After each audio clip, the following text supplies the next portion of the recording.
Tashin hankali a Gabas ta Tsakiya yana ƙaruwa bayan dakarun Amurka sun naƙasa wani jirgin ruwan Iran kusa da tsibirin Karg tare da kai hari kan wani dandalin sadarwa na soja a tsibirin Qashm.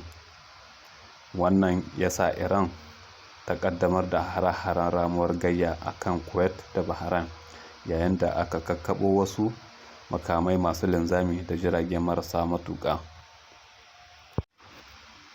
Kuwait da Bahrain sun yi Allah-wadai da harin makami mai linzami da jirage marasa matuƙa na ƙasar Iran, wanda Tehran ta ce an kai shi ne kan cibiyoyin sojin Amurka da ke yankin tekun Fasha. Wani hari ya afkawa filin jirgin saman Kuwait, inda ya yi sanadiyar mutuwar aƙalla mutum ɗaya da raunata wasu da dama, tare da kuma dakatar da zirga-zirgar jiragen sama.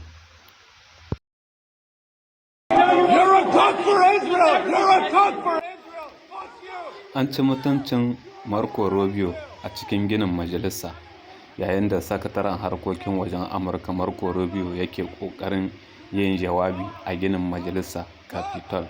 Wasu masu zanga-zangar adawa da Isra'ila sun yi masa kalaman ɓatanci. Ga wasu daga cikin kalaman da suka yi masa, suna cewa, "Kai bawan Isra'ila ne, za mu ci gaba da tunawa da kai a matsayin mai laifin yaƙi har ƙarshen rayuwarka." Little Marco Rubio,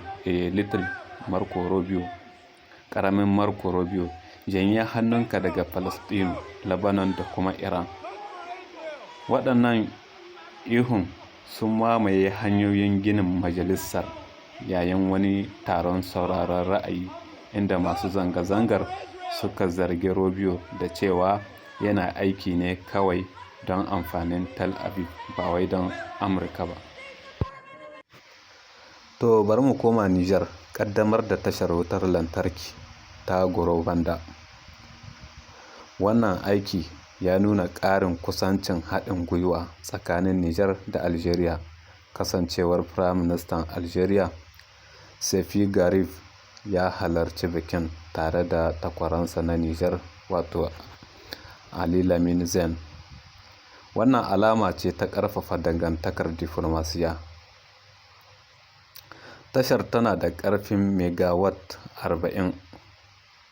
Wannan babban ƙari ne ga buƙatun wutar lantarki na birnin Yamai, wanda zai taimaka wajen rage matsalolin ɗauke-ɗauken wuta da kuma bunƙasa tattalin arzikin birnin. An gina wannan tasha ne a yankin Goro-Banda, wanda yake a gefen babban birnin ƙasar, wato Yamai, domin sauƙaƙa raba wutar lantarki cikin gari.